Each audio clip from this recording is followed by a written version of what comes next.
Good evening বন্ধুরা, Rumpa's healthy food চ্যানেলে সবাইকে স্বাগত।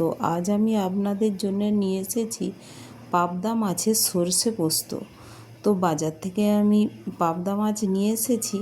আমি সেগুলো ভালো করে ধুয়ে লবণ হলুদ মাখিয়ে নেব। আর পাবদা মাছগুলো অনেকটা ফ্রেশ, তাই আমি এগুলো পাতলা একটা সর্ষে পোস্ত দিয়ে একটু ঝোল করে দেখাবো আপনাদের। তো দেখুন, ধোয়া হয়ে গিয়েছে আর লবণ হলুদ মাখিয়ে নিচ্ছি। আর আমি এগুলো মাখানো হয়ে গেলে আমি একটুই বানাবো, তো ভেজে নেব এবার। তার জন্য তাওয়া গরম হয়ে গিয়েছে। এখন তাওয়ায় তেল দিয়ে তাওয়ার উপরে এক এক করে আমি পাবদা মাছগুলো হালকা করে ভেজে নেব। খুব বেশি ভাজবো না, তো মাছটা এমনিতেই নরম, আর যেহেতু পাতলা ঝোল করব তা মাছটা হালকা লাল লাল করে ভেজে নিচ্ছি। দেখুন, মাছটা ভাজা করে তুলে নিয়েছি। আর সর্ষে পোস্ত বানানোর জন্য নিয়েছি পোস্ত, কালো সর্ষে, আর কয়েকটা কাঁচা লঙ্কা, টমেটো, আর ফোড়নের জন্য নিয়েছি কালো জিরে, লঙ্কা, তেজপাতা। পাবদা মাছের ফোড়নে কালো জিরা খুব ভালো লাগে। এখন ওই সর্ষে আর পোস্তটা আমি একসাথে দেখুন ফাইন পেস্ট করে নিয়েছি। আর একটু লবণ দিয়েই পেস্ট করেছি, যেহেতু কালো সর্ষে আছে তাই লবণ দিয়ে পেস্ট করে রেখেছি। এখন কড়াইয়ে তেল দিয়ে দিলাম, আর ফোড়নে দিয়ে দিলাম কালো জিরে, লঙ্কা, তেজপাতা, আর তার মধ্যে দিয়ে দিলাম টমেটো আর কাঁচা লঙ্কাটা। আমি এতেও লঙ্কা গুঁড়ো ইউজ করছি না, আর কাঁচা লঙ্কাতেই এই রান্নাটা করব, তো কালারটা হোয়াইটই থাকবে। তো এর মধ্যে দিয়ে দিলাম যে সর্ষে পোস্ত পেস্ট করে রেখেছিলাম, ওটাও ঢেলে দিলাম। আর এটা যেহেতু সর্ষে পোস্ত আছে, তো হালকা নেড়েই আমি এর মধ্যে জল দিয়ে দেব। দেখুন, খুব হালকা মতো নেড়েই এর মধ্যে জল দিয়ে দেব।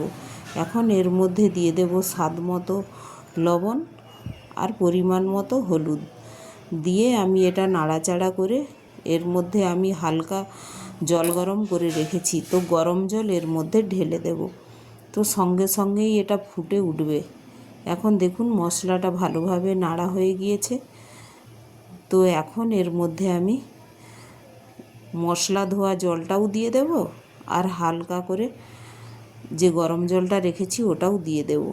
দিয়ে আমি ঢেকে এটা একটু ফুটতে দেব। আমি যেহেতু পাতলা পাতলা করব, তো একটু জল বেশিই দিয়েছি, আর দিয়ে ঢেকে দিলাম।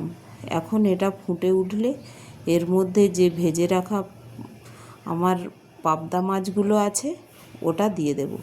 দেখুন, গ্যাসের ফ্লেমটা বাড়িয়ে দিয়েছিলাম, তো পুরো কড়াইয়ে পুরো যে এটা ফুটেছে, তো পুরো কড়াইয়ে লেগে গিয়েছে।